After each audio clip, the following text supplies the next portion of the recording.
Bueno, muy buenas tardes para todos. Eh, para mí es motivo de gran felicidad presentar a la doctora Laura Carolina Alarcón Forero. La doctora Laura es fellow de primer año de cuidado intensivo pediátrico de la Universidad de La Sabana. Ha trabajado intensamente en este tema que nos va a compartir hoy y es realmente cuáles son esos aspectos fisiológicos interesantes que tenemos que tener en cuenta cuando existe la prescripción de una diálisis peritoneal. Muchas gracias a todos por asistir y adelante, doctora Laura. Bueno, buenas tardes para todos y gracias por estar conectados. Entonces, ¿me confirman ahí está bien el sonido? Perfecto. Sí, Laura. Y vamos a ver. Imagen, ¿bien? Sí. ¿Listo? Bueno, entonces, como ya estábamos diciendo, vamos a hablar hoy un poco acerca de la fisiología de diálisis peritoneal. Mi nombre es Laura Alarcón, residente del programa de cuidado intensivo pediátrico de la Universidad de La Sabana, y espero pues que disfruten mucho esta charla y aprendamos pues juntos varias cosas. Entonces, este pues es el camino que tenemos planteado para el día de hoy. Vamos a hablar un poco de introducción acerca de epidemiología e historia de la diálisis peritoneal, los principios físicos por los cuales pues se va a regir esta terapia. Muy importante que demos como un vistazo a anatomía y fisiología del peritoneo.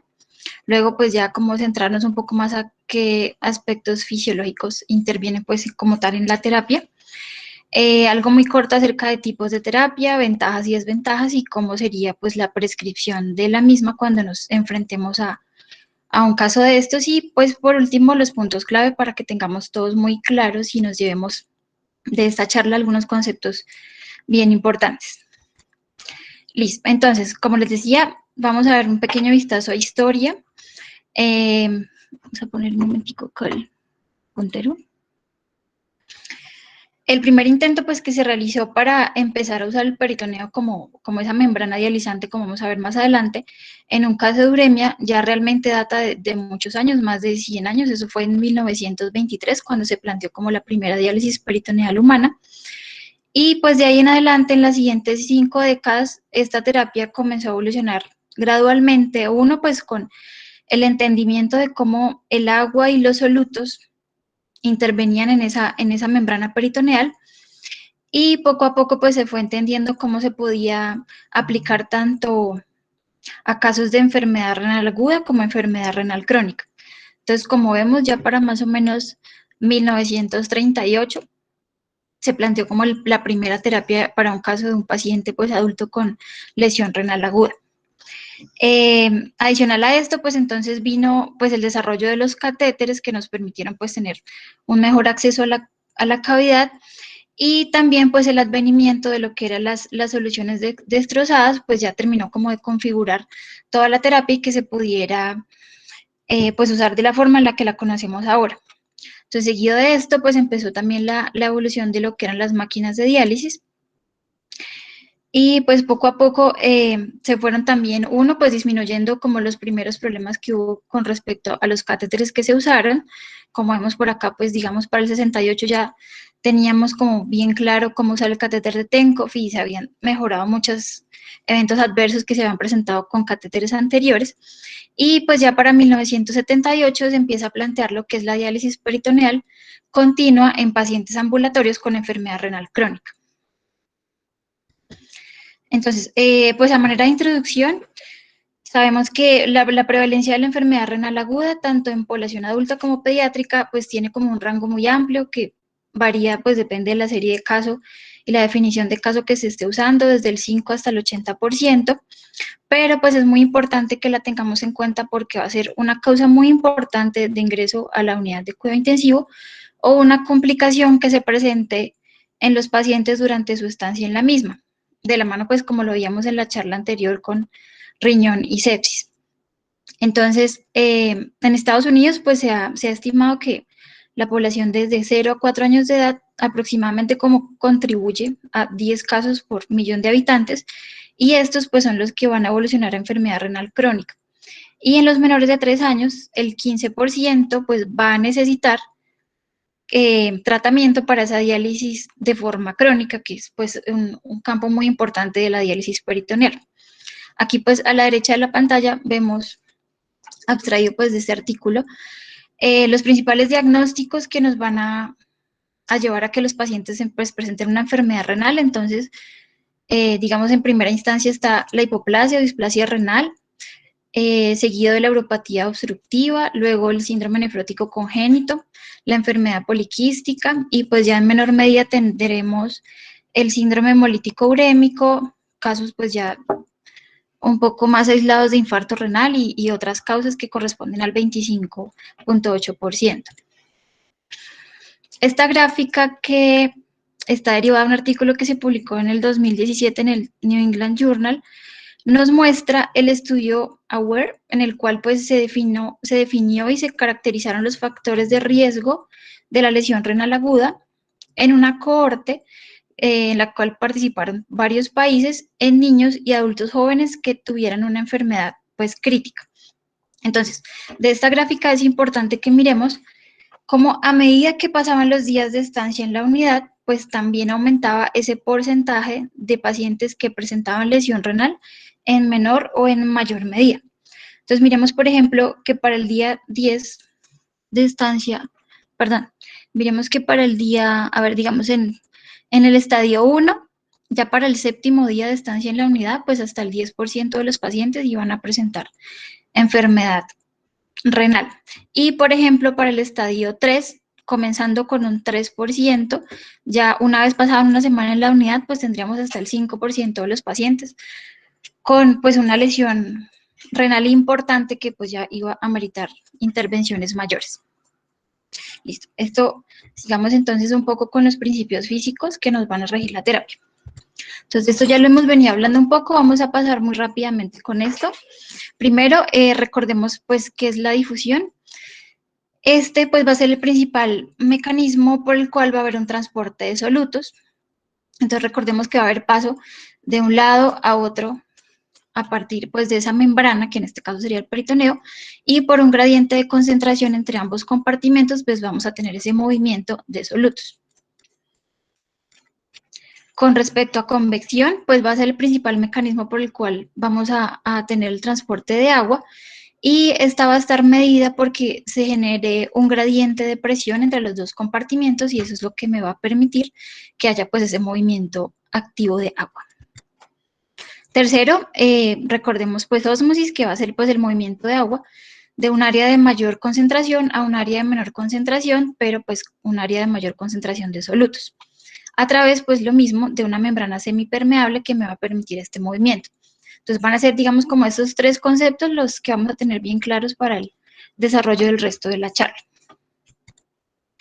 Vamos a hablar entonces un poquito acerca de la anatomía y fisiología del peritoneo. Entonces, el peritoneo, pues es una membrana serosa que está embriológicamente derivada del mesodermo, y pues es una membrana semipermeable, eso es pues un concepto muy importante, semipermeable, que recubre toda la cavidad abdominal y está formada entonces por una parte parietal y una parte visceral. Como vemos acá en el corte histológico, esta membrana está formada pues por un tejido conectivo que en su parte pues más luminal se encuentra recubierto por un estrato simple y constituido por una capa de células mesoteliales. Entonces, dicha membrana pues se va a encargar de recubrir todo ese espacio virtual que existe entre las vísceras intraabdominales y la pared abdominal, y tiene dentro de esta pues un líquido que va a ser las veces como de lubricante, que en su volumen va a variar desde 5 hasta 20 mililitros. La superficie peritoneal pues varía, y pues lo que nos dicen, digamos, la literatura es que muestra una proporción área-peso corporal de aproximadamente 0.28. Para niños que tengan más o menos un peso entre 2.700 y 2.900, pues esa superficie oscila entre 0.1 y 0.5 metros cuadrados, con una relación peso que va a ser más o menos entre 0.38. Entonces, eso es, digamos, de la forma anatómica. Pero desde el punto de vista funcional, esa superficie peritoneal que va a estar pues que es de nuestro interés, que es la que va a estar en contacto con las soluciones de diálisis, es mucho menor que la superficie anatómica, y este es el concepto al que se le conoce como el área peritoneal efectiva. y esta área peritoneal efectiva pues corresponde solamente a 1/3 del área anatómica total. Entonces, ese peritoneo parietal constituye aproximadamente el 40% del área total y pues se va a encargar de rodear la pared abdominal anterior y el diafragma en su parte más inferior. El visceral representa pues el resto del 60%, se va a encargar de cubrir todas las vísceras y pues es importante porque recibe su irrigación de la arteria mesentérica y va a hacer su drenaje con la porta. Más o menos el flujo sanguíneo que va a recibir ese peritoneo es, digamos, es bien importante porque corresponde de 50 a 150 mililitros minuto, y el drenaje linfático, que pues va a ser importante también porque tiene mucho que ver con pues cómo funciona la terapia, se va a hacer por medio del sistema subdiafragmático y más o menos ese peritoneo pierde entre un 80 a 90 mililitros hora de líquido. Entonces pues es una suma que no es para nada despreciable. Entonces, como ya habíamos dicho, pues lo primero que tenemos es la capita del estrato simple y debajo de ella pues las células mesoteliales. Debajo de esto pues lo que vamos a encontrar es intersticio en el cual pues hay fibroblastos, colágeno y pues componentes de la matriz extracelular. Ya pues más abajo de esto lo que encontramos es la capa vascular, donde pues están todos los capilares y la membrana basal. Entonces, para hablar un poquito más de cómo ese peritoneo funciona como una membrana semipermeable, entonces debemos hablar del modelo que se ha descrito como el modelo de los 3 poros. Este modelo pues hace referencia a que el transporte de agua y solutos por ese endotelio vascular va a realizarse a través de 3 poros, como le dice su nombre, y estos poros pues tienen 3 tamaños diferentes. Entonces, los poros grandes, que son los que vemos acá, digamos, en la parte inferior de la gráfica, tienen un tamaño que varía, pues, más o menos entre 100, 200 o un poco más de 200 Armstrong. Y se piensa que estos están formados por hendiduras interendoteliales y estos representan menos del 1% pues, de todos los poros. Por ser ellos como los de mayor diámetro, son los que me van a permitir el transporte de moléculas pues grandes y los responsables también de que se pierda una gran cantidad de proteínas por esa membrana. Entonces, estos poros pues van a funcionar como canales transcelulares que bajo la influencia pues de un gradiente osmótico van a permitir pues el movimiento a través de los mismos. Estos poros grandes representan más o menos el 20 al 50% del ultrafiltrado, dependiendo pues de la terapia que estemos usando y del tipo de dializante, eso lo vamos a ver más adelante. Los poros pequeños, acá los que vemos que en la mitad de la gráfica, pues tienen una medida que va entre 40 a 60 Armstrong y también están formados por hendiduras interendoteliales. Estos van a permitir que haya transporte tanto de agua como de solutos. Entonces acá vemos que por medio de estos pues puede pasar urea, puede pasar creatinina, puede pasar glucosa. Y estos contribuyen con el 95% de la remoción de esos solutos, los poros pequeños. Por último, tenemos los poros ultra pequeños, que estos pues miden entre 3 a 5 Armstrong o en nanómetros sería 0.4 a 0.6. Y de esto es muy importante que recordemos que están compuestos por acuaporina 1. Entonces van a funcionar como canales transcelulares que bajo la influencia pues de un gradiente osmótico me van a permitir el paso solamente de agua. Estos poros entonces van a representar aproximadamente también el 50% de todo el ultrafiltrado que yo tenga en una terapia, de igual forma pues dependiendo de cómo esté prescrita y la solución dializante que esté usando. Pero pues de aquí es muy importante es que recordemos que los ultra pequeños me van a ser los encargados de todo ese transporte de agua, los pequeños pues ya más solutos y los grandes pues macromoléculas.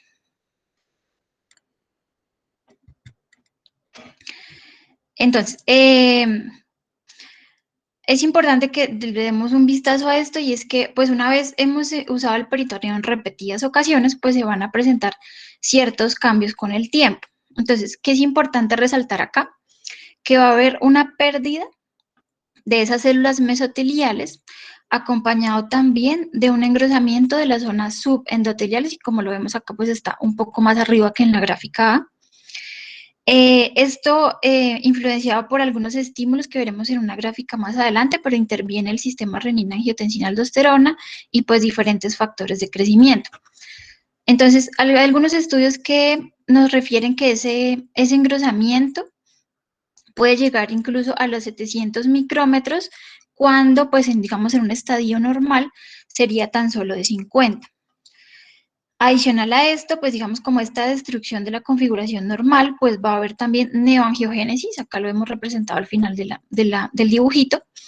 Y pues, ¿por qué es importante conocer esto? Pues es que estos cambios anatómicos también se van a relacionar con cambios funcionales. Entonces, una vez, digamos, ya ha habido ese cambio estructural y esos nuevos vasos sanguíneos presentes en la membrana, puede que haya un aclaramiento más rápido de solutos, como les decía, por la neoangiogénesis, resultando en que esa área efectiva peritoneal esté aumentada.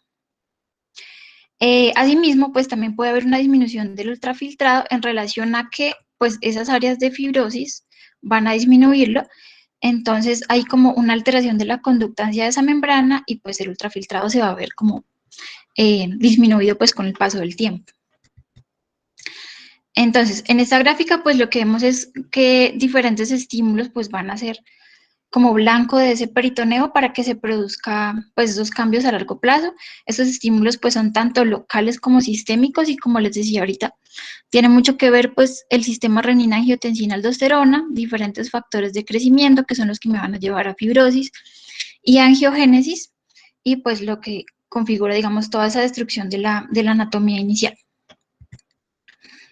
Listo, entonces sigamos un poquito más como con la fisiología de cómo pues se produce la terapia dentro de esa membrana.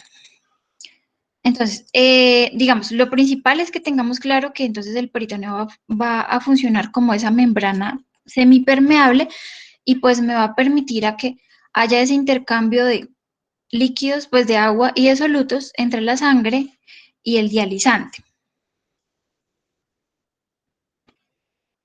Entonces, aquí en la imagen en la que vemos a la derecha, muestra, digamos, una barrera peritoneal normal. Entonces vemos acá con estos, los más oscuritos representan pues los vasos sanguíneos que están distribuidos dentro de la matriz y de las células musculares, y la capa de las células subendoteliales que hacen parte pues de la configuración normal de esa membrana.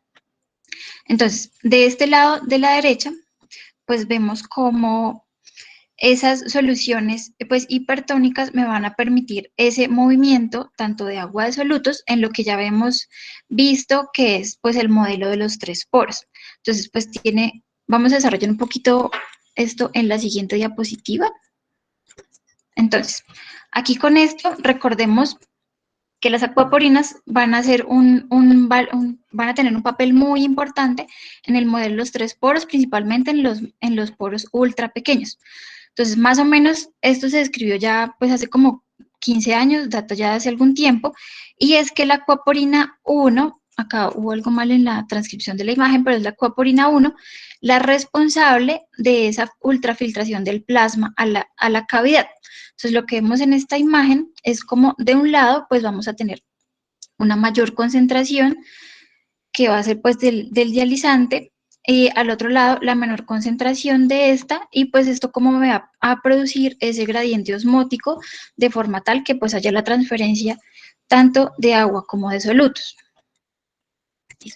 Aquí es importante que hagamos un repaso con respecto a las fuerzas de Starling, y esto ya lo vimos un poco en la charla que nos dio Steffi de la Interussi.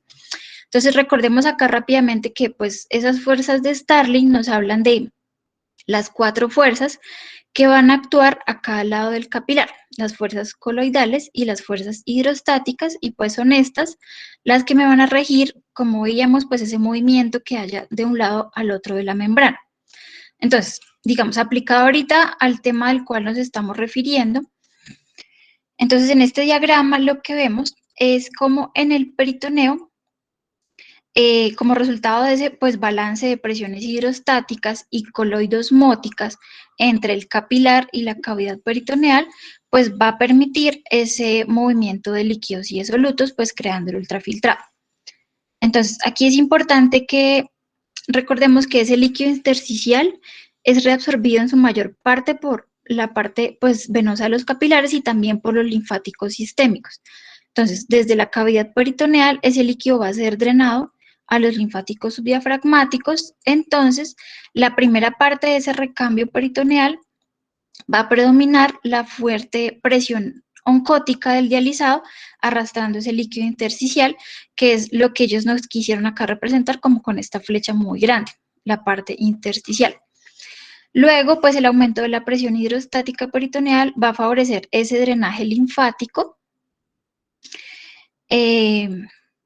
además de, pues como lo decíamos que era lo principal en los linfáticos subdiafragmáticos y en la, digamos, segundas y terceras partes de un recambio que estemos llevando en una terapia, va a ser la presión osmótica la que se va a igualar a la presión plasmática y va a favorecer el retorno venoso y que esa reabsorción linfática pues ocurra en mayor medida.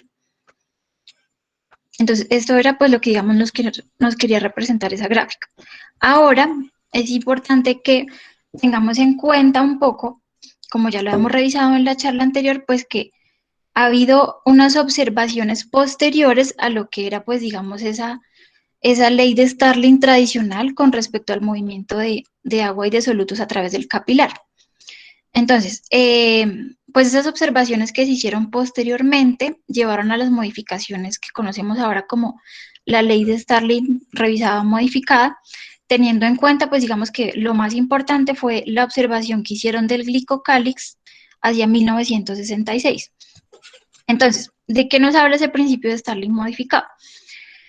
Este nos dice que las fuerzas oncóticas van a estar determinadas por las diferencias locales en las concentraciones de las proteínas a través del glicocálix, que es la que se ve representada acá como pi-G, y las diferencias entre las concentraciones de las proteínas de los compartimentos, y no solamente de la diferencia entre la presión oncótica del plasma y del intersticio, que era lo que nos decía pues la teoría tradicional. Entonces, el glicocálix acá va a actuar como una barrera osmótica efectiva y va a ser su presión oncótica el principal determinante de esa filtración transcapilar y no la presión oncótica intersticial como lo veíamos, digamos, en la teoría anterior. También es importante que hablemos acerca de la ley de Fick. Pues estamos hablando de esos compartimentos en los cuales tenemos pues una membrana con poros. Entonces, según pues esta ley de Fick, pues la tasa de transferencia de los solutos a través de la membrana va a ser 1, proporcional a ese gradiente de concentración que haya entre un lado y el otro de la membrana. Va a ser proporcional también al área que yo tenga disponible de esa membrana e inversamente proporcional al grosor de la misma. Entonces aquí nos habla un poco de los determinantes que nos permiten pues como darle esas propiedades de permeabilidad a la membrana. Listo.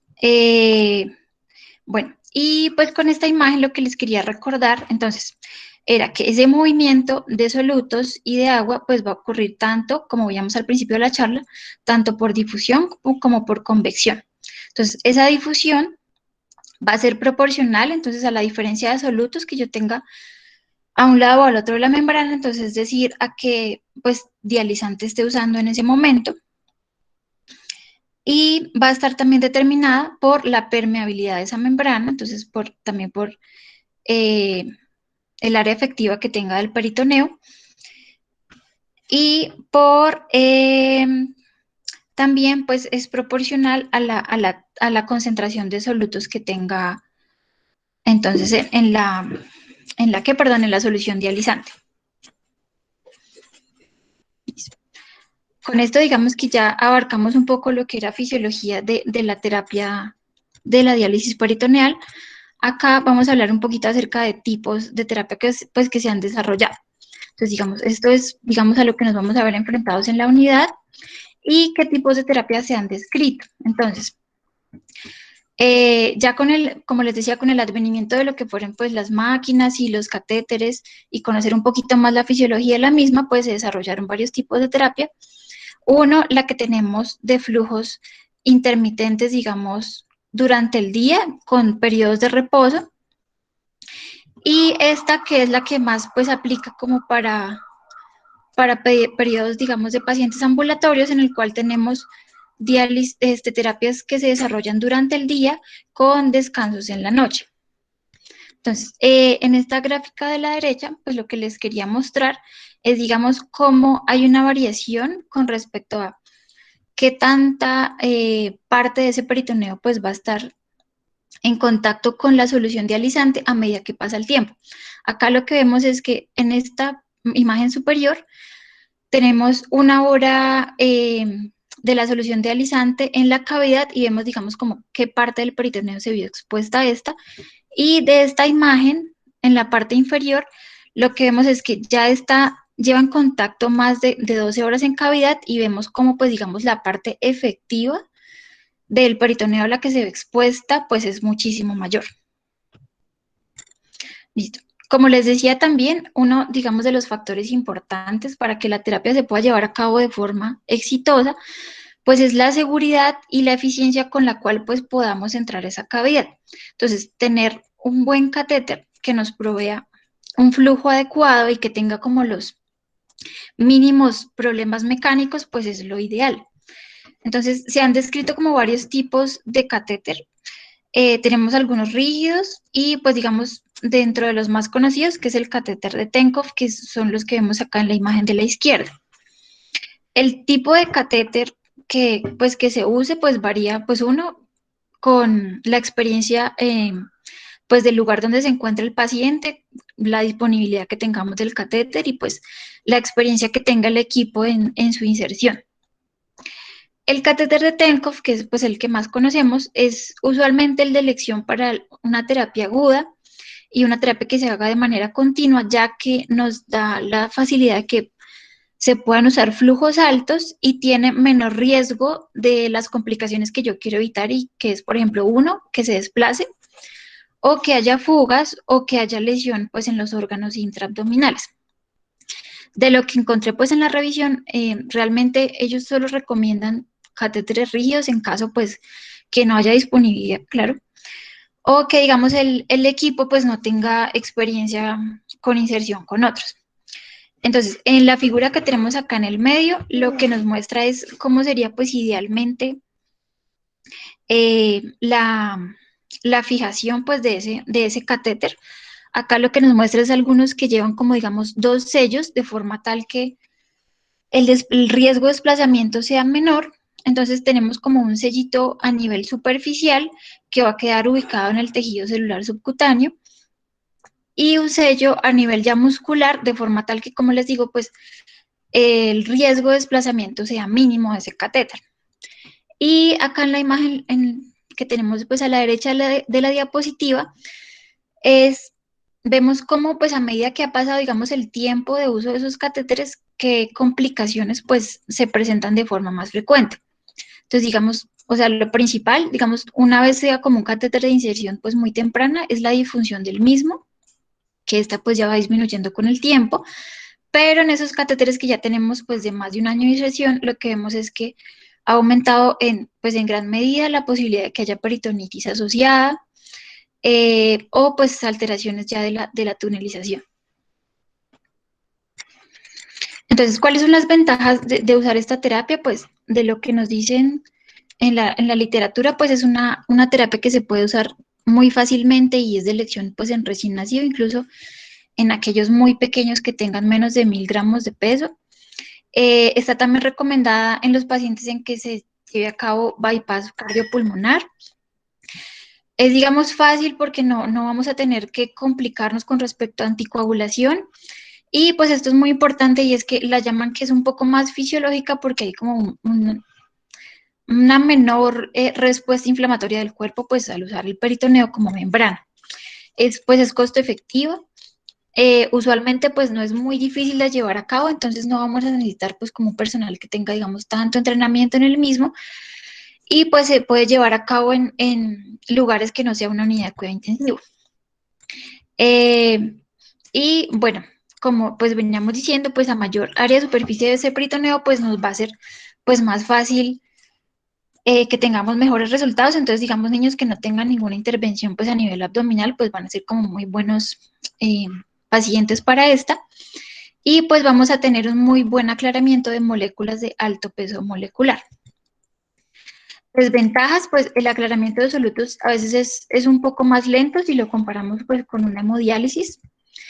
Puede haber casos de hiperglicemia, pues porque vamos a estar usando soluciones con una alta concentración de dextrosa. Y pues está contraindicada en pacientes en que haya pues cirugía abdominal reciente, tengan algún problema en pared abdominal como celulitis o presencia de hernias inguinales, hernia diafragmática, ilio o peritonitis.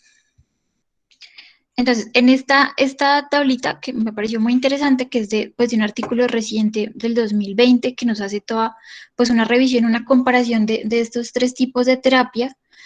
Entonces, por ejemplo, acá que vemos, tenemos pues digamos unos resultados aceptables con respecto a lo que tiene que ver con el control de solutos, pero digamos, la claridad que yo tenga de cómo esté manejando, digamos, la parte pues hídrica es un poco más incierta si lo comparamos pues con una terapia pues de hemodiálisis.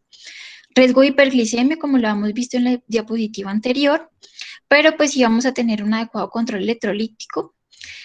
No va a haber tampoco, digamos, alteraciones relacionadas con temperatura del paciente, pues es fácil porque, digamos, no requiere que el paciente esté tampoco muy inmovilizado, entonces le va a permitir pues interactuar un poco más. Los efectos hemodinámicos pues son mínimos. Y digamos con respecto al control de trastornos de equilibrio ácido-base, pues es un poco pues más lenta si la comparamos también con una hemodiálisis. Complicaciones pues de la misma, vamos a tener complicaciones mecánicas que pues ya están más relacionadas con el catéter, como fugas, desplazamiento o obstrucción de este. Las infecciosas que pues son las que digamos las vamos a ver reflejadas como a mayor tiempo que estemos usando esa terapia. La peritonitis, pues la más representativa de estas.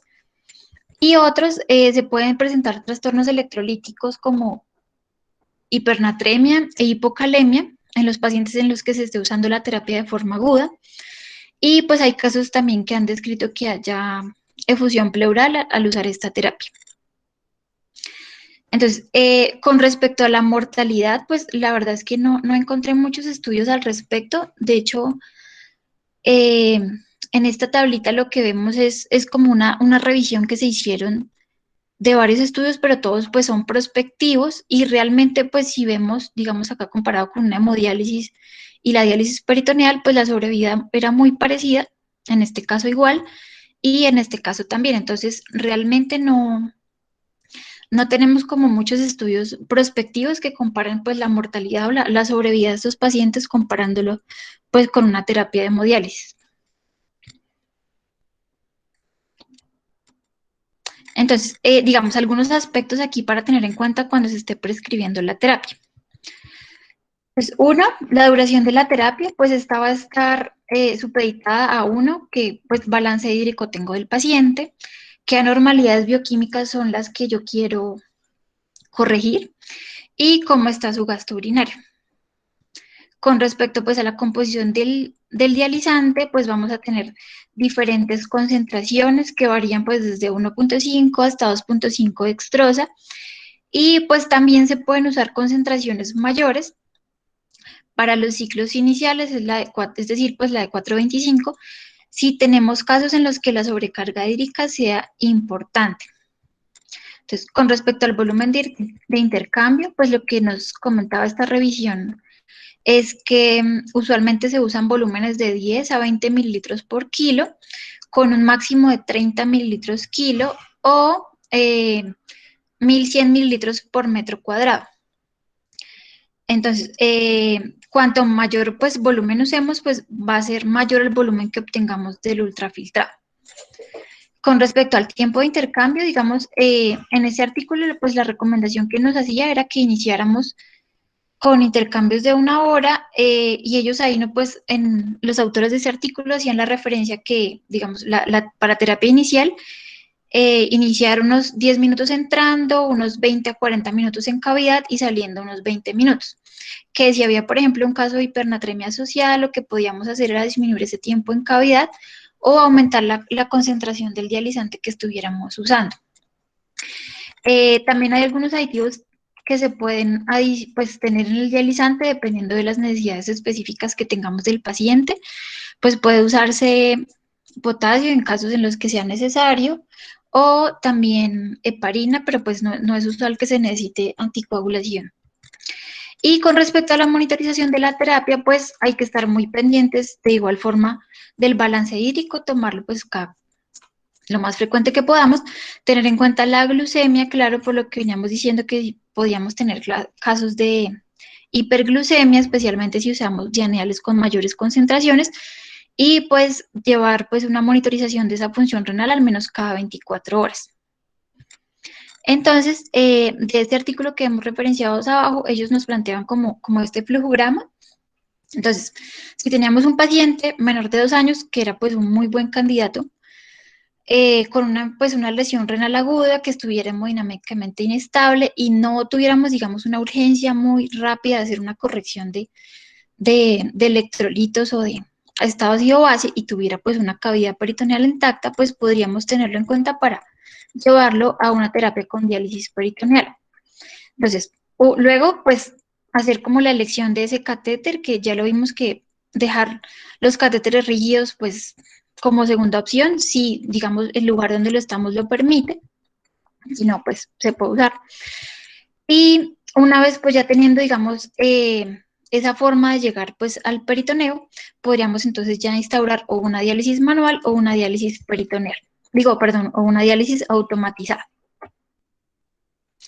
Listo. Y bueno, entonces con respecto a los puntos claves, entonces recordemos que es una técnica sencilla y pues muy costo efectiva para el tratamiento tanto de la lesión renal aguda como de la crónica. Tengamos en cuenta que una vez conozcamos la técnica y tengamos como la forma adecuada de llegar a esa cavidad, pues con un buen catéter, una buena inserción, pues vamos a lograr de forma adecuada pues ese aclaramiento de solutos y de líquidos que queramos en el paciente. Ojo, pues que la depuración de líquidos es un poco más impredecible si la comparamos con una hemodiálisis. Y como les mencionaba en una diapositiva anterior, pues no tenemos hoy, digamos, una idea clara si hay diferencias significativas en mortalidad con respecto a hemodiálisis o diálisis peritoneal. Entonces, pues se necesitan más estudios que evalúen una mortalidad y pues calidad de vida de estos pacientes y sobrevida pues a largo plazo. Y con esto finalizo. Muchas gracias. Laura, muchas gracias.